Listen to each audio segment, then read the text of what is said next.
Okay. Some people say, oh, they are doing the international trade a lot. And some people say not directly involved in, but indirectly, yes. Okay. Now, another very important term that is about assignment sales agreement. You must sell some goods to other people and send out or deliver the goods to other people. This is called assignment sales. Here, a consignment sales agreement is a type of agency contract. An exporter forms a principal agent relationship with an export agent or consignee. When an exporter ships on consignment, the title of a cargo remains with the exporter, but the cargo will be replaced under the agent's custody, and the exporter agrees to wait for payment until the goods are sold. Okay, about this such kind of agreement, Joe, please make some explanation. Well, so online now, Yeah. when you go to certain websites, Yeah. and I'll use Amazon as the example again, but it is not the only example. Yeah. In the United States, another example would be Walmart. Yeah. When you go to their site and you look at a specific product, Yes. in tiny letters Yeah. on the advertisement for the product, it will say some very important words. It will Yeah. say sold and fulfilled by, Yeah. and it'll put a company name. Now, here's why it's important. Yeah. If you're buying a mask, like the N95 mask, Yeah. and you go to Amazon or Yeah. you go to Walmart site, or Taobao or anywhere, and you see that the seller is Walmart, then they are warehousing and selling their own product. However, if it says sold by Acme Company and fulfilled by Walmart, Yeah. Walmart is actually warehousing the product. Yeah. So you have to be careful when you're looking at the ad, even though you are on that company's website, and in your mind you think, oh, I'm on the Walmart website, so I must be buying from Walmart. Not really. If they're consigning, they have the inventory, let's say your inventory. Yeah. If your company is consigning to Walmart, they have your goods somewhere in one of their warehouses or many of their warehouses, and when an order comes in, you don't even see it. They see it. Yeah. And they fulfill that order. And again, now in modern e-commerce in the United States, they tell you this. In the ad, it will say sold by or fulfilled by. And so immediately you know, oh, okay, this is coming direct from manufacturer. Or no, this is coming from Amazon on behalf of the manufacturer. And so consigning is just a way of giving your goods over, shipping your goods or merchandise over to another party who is now responsible for protecting and fulfilling and processing returns, whatever they agreed to in that consignment sales agreement. Okay. Very much so. Yeah. It's funny, Amazon does most of this now. They didn't, 20 years ago they did not. But now they are direct, they're indirect, they're consignment. They have we say they have their hands in everything. Okay. Here we have a very interesting activity or term, that is an auction. auction have three different formats. An auction is a public sale in which products are sold through a formal bidding process. It has three formats. One is English auction. The second is Dutch auction, and sealed bid auction. Given different auction formats, the same auction item is likely to yield different sales proceeds for the seller. Here, maybe I'm not sure. Firstly, I make some explanation about auction. Maybe everybody knows the term, but English auction, Dutch auction, and sealed bid auction. The three auctions are different. Here, I just make a little bit explanations. First format, that is English auction. English auction, for example, here we have maybe this is antique. This antique, very beginning, a lot of audience or buyers. I just bid one product, one price. Maybe, for example, 10,000 RMB. This is antique. Okay, who is willing to buy this one? And then if some people say, okay, I'm willing. The others gradually, if the prices are gradually increased, once, twice, three times, different bidding and different prices. This is called English auction. Means to gradually increase the prices. And Dutch auction. Dutch auction means gradually. It's the other way to reverse. From the very high price gradually lower and lower and lower, and finally, okay, we got it. That is so. Right. English auction and Dutch auction they are reverse each other mutually, and the third noun, that is about sealed bid auction, so-called sealed bid auction. That is no one know. I guess a lot of Chinese will know. Kind of a jade. For example, this is a kind of jade, but inside we don't know what's this, and you can guess people the price. No one knows that, and like a gambling, we call that gambling stone, gambling jade, 赌石，就是。That happens in such kind of auction. It's called sealed bid auction. No one knows the price at the very beginning, but later gradually be clear.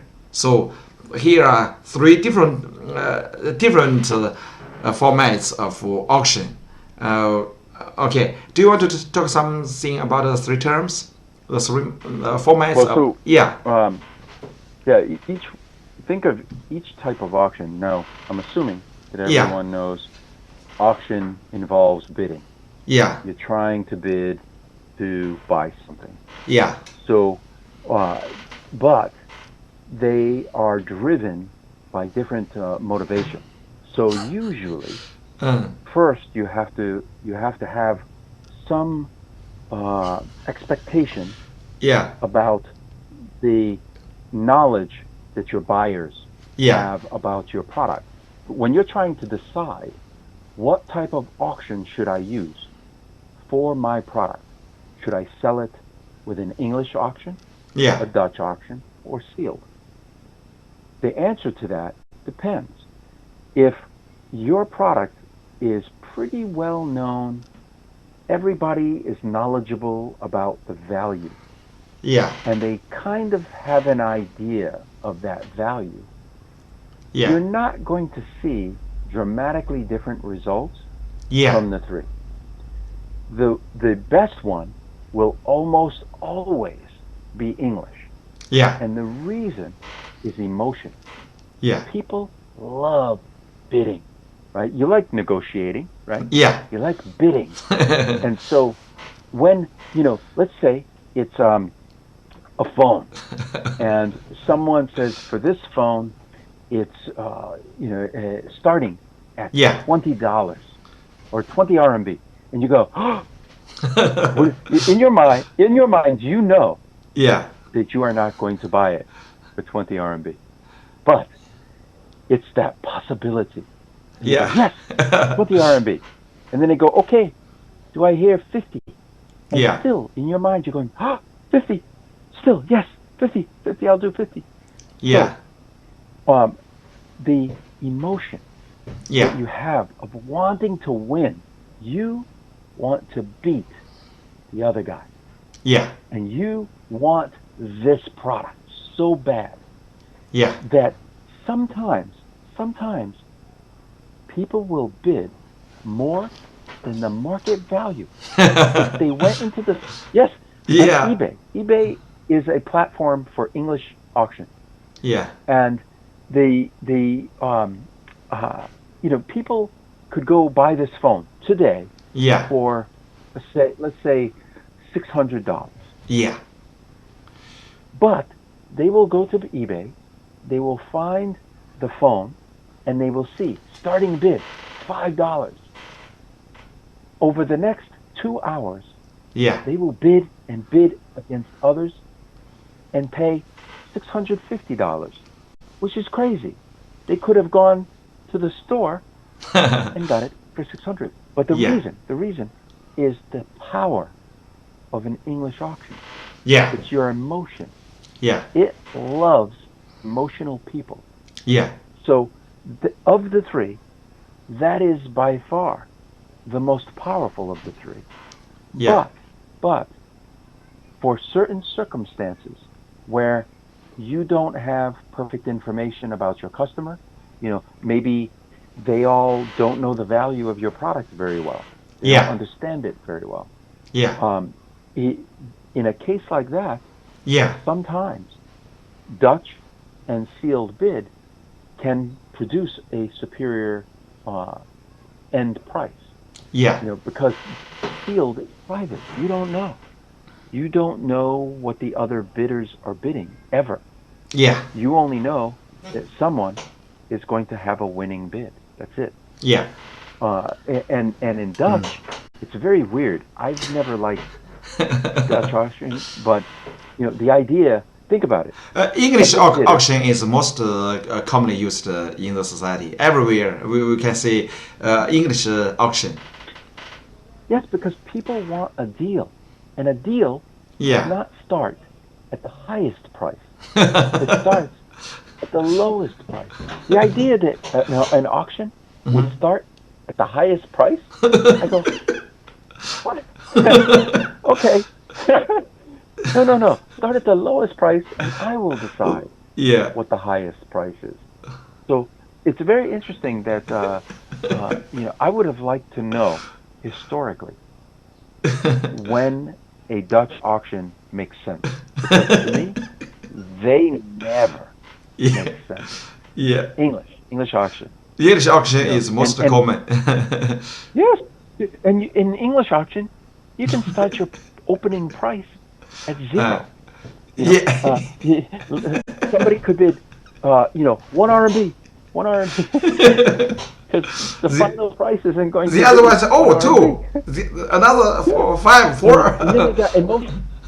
By the way, my favorite part about this is it's when I go to the markets. In the farmers markets in China. It's like part negotiation and part English and Dutch auction. Seller is Dutch auction. Buyer is English auction. Hey, 5 RMB. No, 1 RMB. 4 RMB. No, 2 RMB. It's like very interesting. Bargain. Negotiation. Negotiation is like English and Dutch auction together. Okay, here in farmers market every day. Yes, very interesting. And here we introduce another direct exporting, a fair or a trade show. here is an exhibition for promotion and sale of products. There are two main types of trade shows. One is a horizontal fair in which a wide variety of commodities are displayed. It's often large in scope and rich in content. The other is a vertical fair and exhibits industry-specific products. Computer trade show and textile exhibition are examples of specialty fairs. And here I can also take two examples.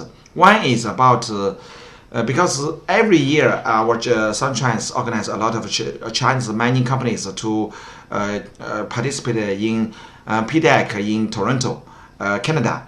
And every year about the maximum about 32,000 attendees.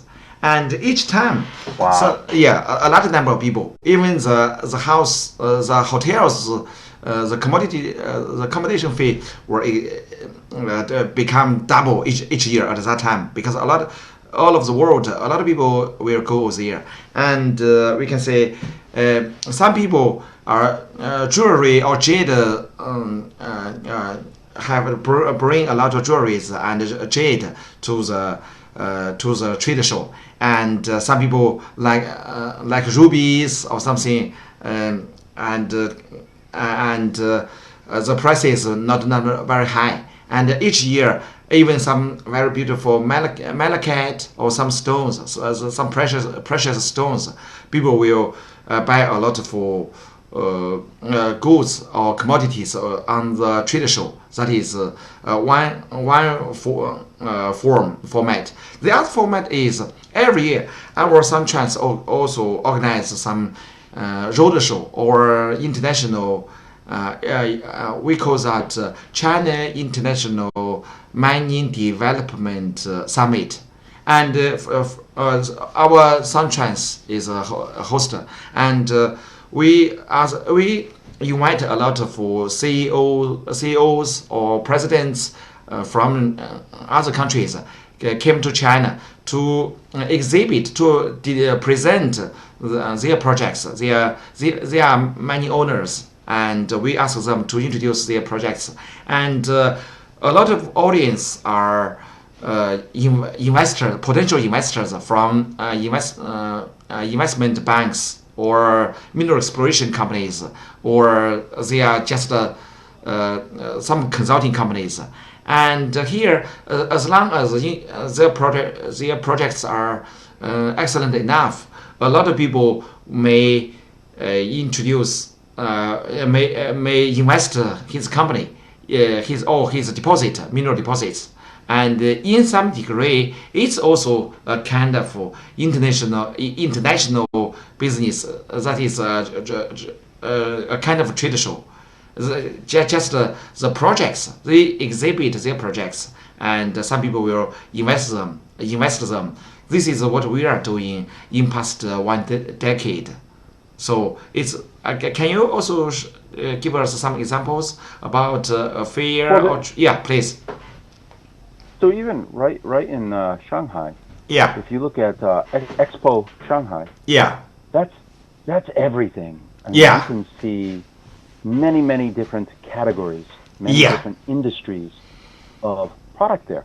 Yeah, that's if you're just someone looking for general opportunity, yeah, you might attend a show like that to see, I don't know which industry yet, but yeah, I'm looking for new potential partners, new potential products.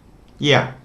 If, however, you go to something like Shanghai Clean Technology Yeah. Expo, their focus is going to be just on that industry. Yes. And so, you can go there with the razor sharp, laser focus. Yeah. You are focused on a very specific set of technologies or products. Yeah. I tend to think at Expo Shanghai, the problem I see is you might have an opportunity. It draws an enormous crowd. Yeah. you might find someone that is interested. Yeah. But Yeah. I prefer targeted. Horizontal Yeah. is very difficult. When you are specialized vertically, for Yeah. example, mining with your translation, Yeah. when you can say we know mining industry, Yeah. that they say great because we need someone with that depth, Yeah. not someone that oh, we translate in mining, we translate in automobile manufacturing, we translate. Eh, that they are probably going to be average at Yeah. each one, Yeah. whereas you can specialize and be expert at that one. And so I tend, a personal opinion, personal preference, Yeah. I tend to like shows that are targeted, where I know that those vendors are typically either have a division Yeah. or an entire company dedicated to Yeah. just that industry. We say they speak the language of the industry, Yeah. and that's so important.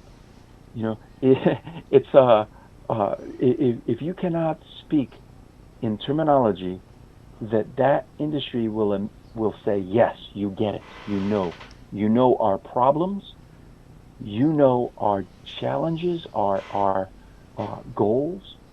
Yeah. That is so much better for them. So for a trade show, oh, not just trade show, by the way, Yeah, also and here I want to, magazine. I want to also introduce a kind of a Sure, new sure. trend or phenomena. That is, just because the novel coronavirus pandemic, a lot of international trade shows have been cancelled. People cannot get Yep, together to have a meeting or to exhibit their products or their services. yep. So nowadays, a lot of such kind of convention and many companies, even some small companies, have moved online to do road show. That is maybe the tools, maybe some social mediums like Instagram, Facebook, Twitter, and WeChat, and Douyin, and so on, and Weibo. They use these social mediums to exhibit their services or their projects.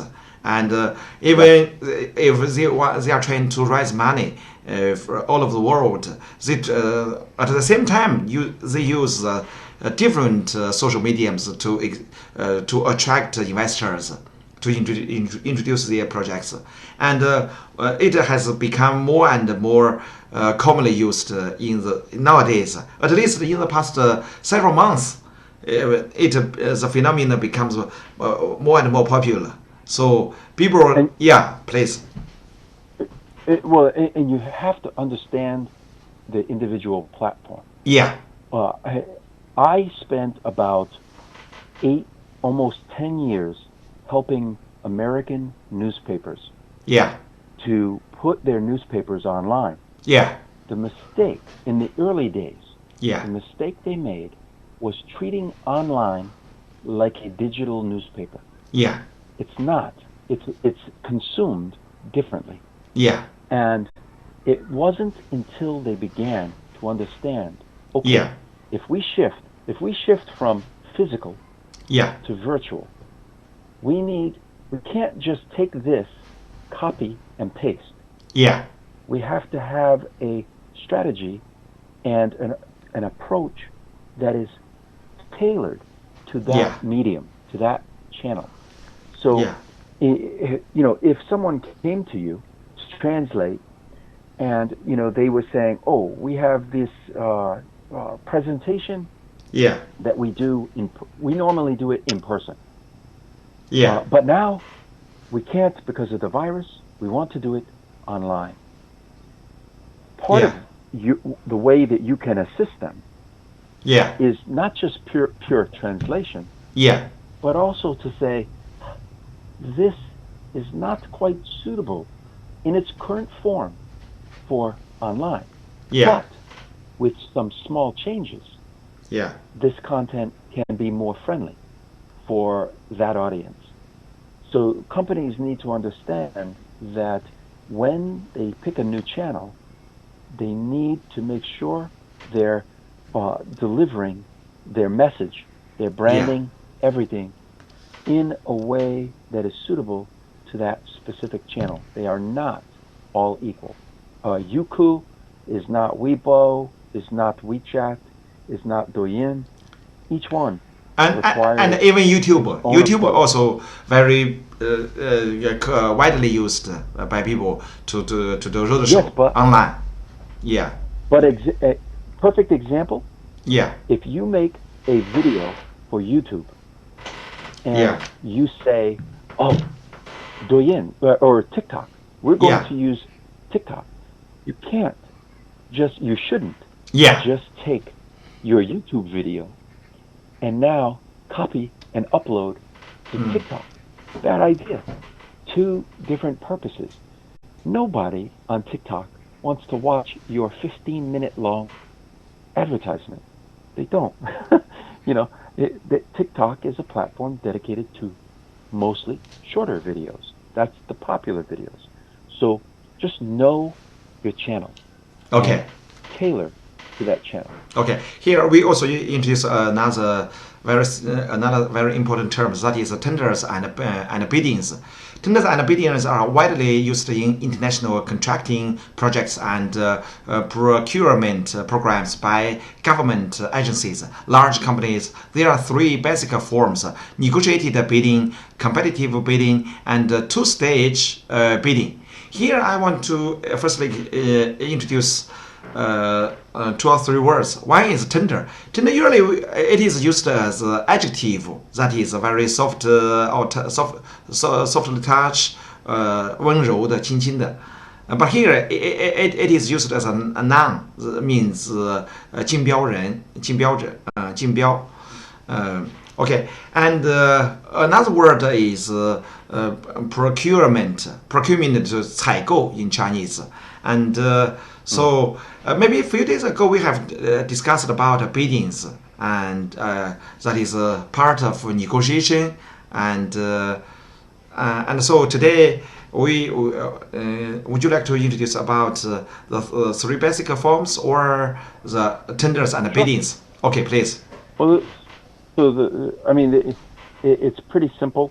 Yeah. Think of it as a negotiated bid is, let's say I build houses for a living, and you come to me, nobody else, and you say, I want you to build a house for me. Let's negotiate. Yeah. I now go back and forth with you. So negotiated bidding means the price is negotiable. So it's not and usually with one. Only one supplier. One supplier. One provider.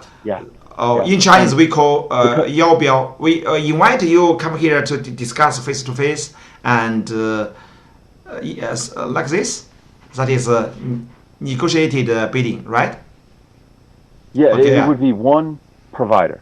Yeah. One house builder, right? Yeah. If, however, you said, "Oh, I am going to talk to 6 house builders, and I will now let them tender their offers to me, and I will decide which one I'm going to pick." Yeah. And they compete. Yeah. Now you've gone from simple negotiated bidding with one provider to competitive bidding with multiple providers. So that's the difference between those two. Yeah. The two-stage is basically, you imagine I'm a house builder, and you say, Joe, come on board. Yeah. Let's get started.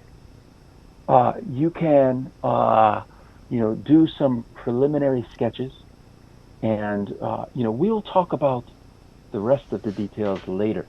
Yeah. Stage 1 is you brought me on board early.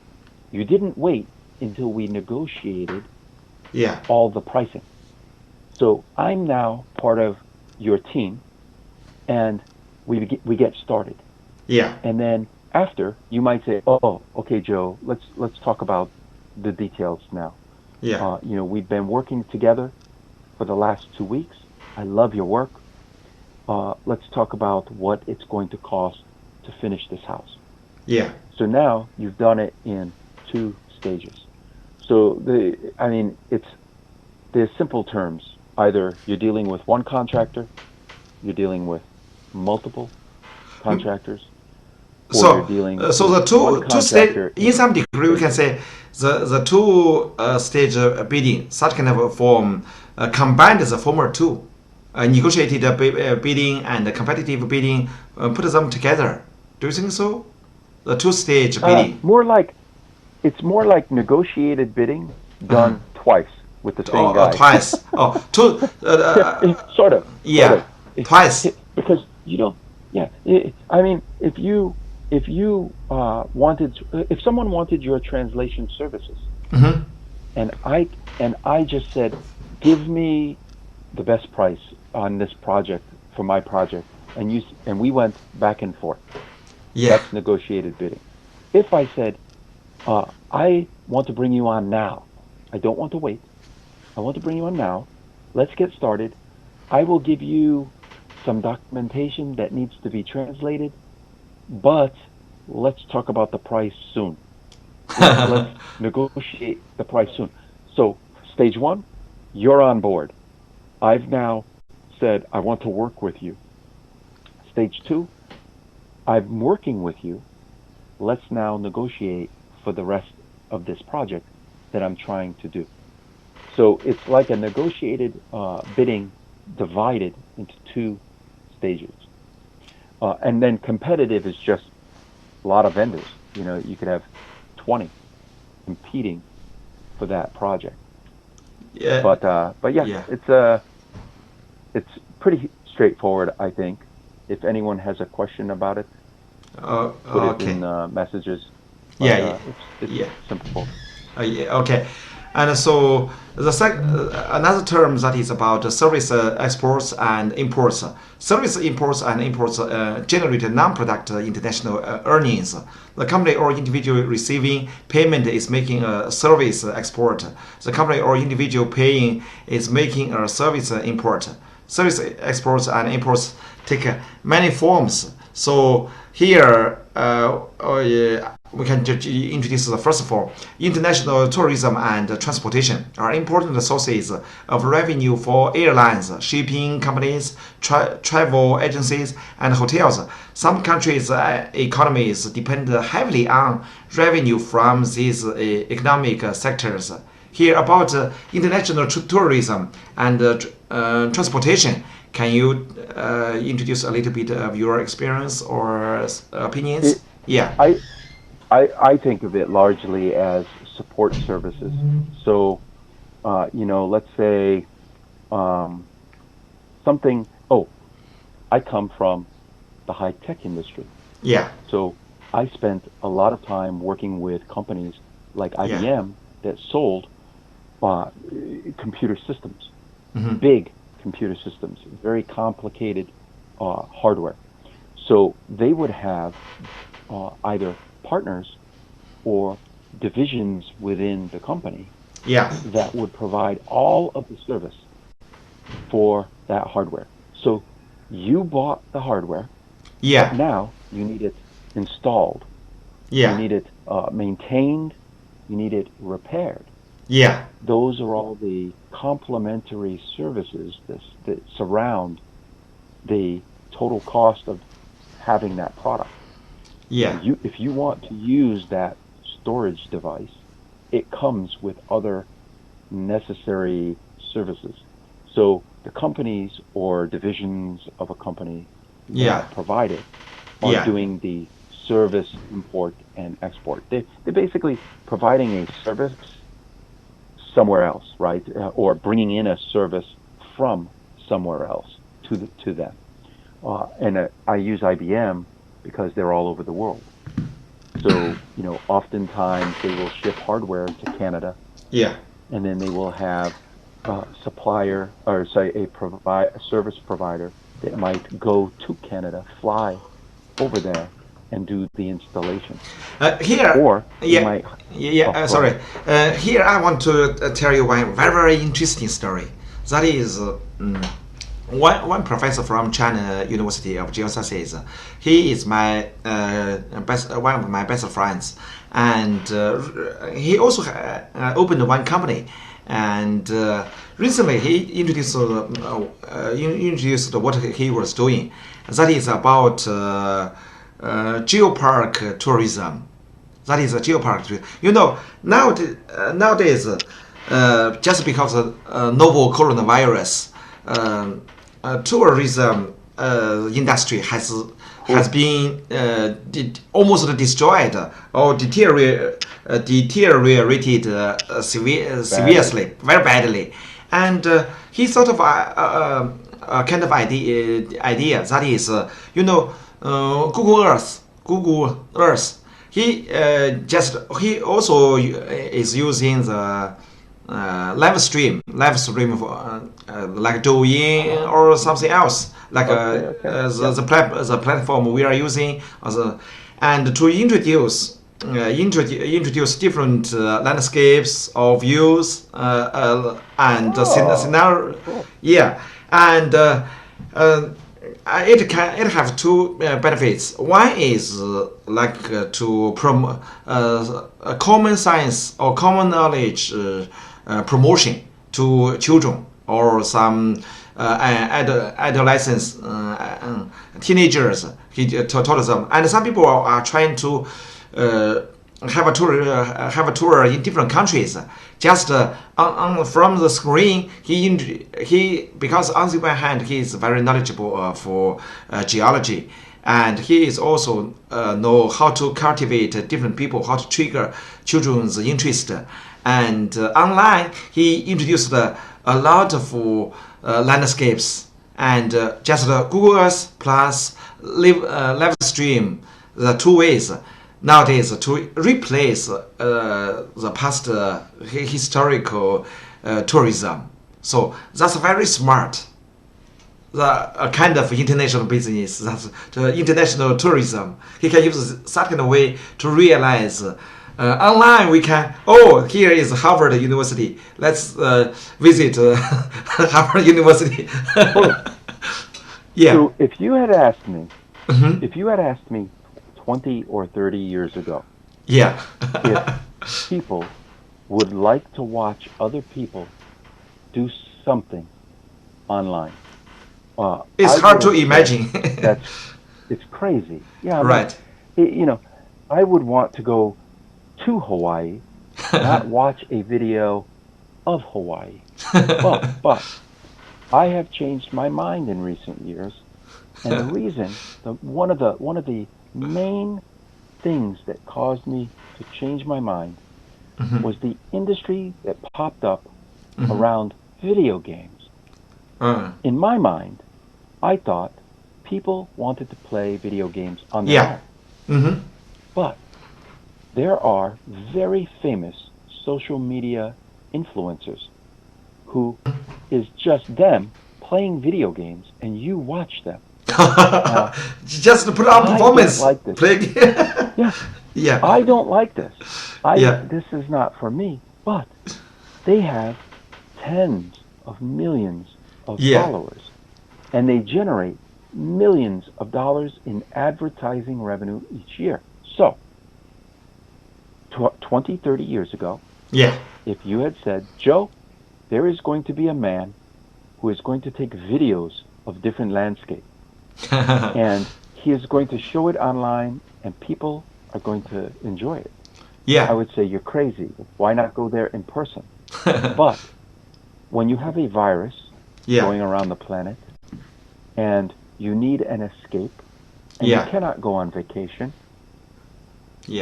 I think that watching a video of,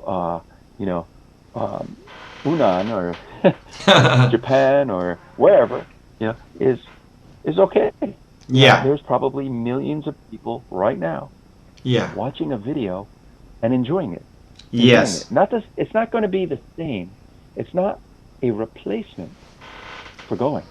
Yeah. it is a good compliment, because maybe you see the video today, Yeah. you love it. Then we get the virus under control worldwide, Mm. and now you go, hey, I saw that video of Fuji. I want to go there. I want to see it in person. So Yeah. it's actually, I think, it's a Yeah. good form of marketing today in many industries. Mm-hmm. It might not generate a customer today, Yeah. but if you begin doing it today, you will have future customers from that channel. It Yeah. takes a while. You have to get started.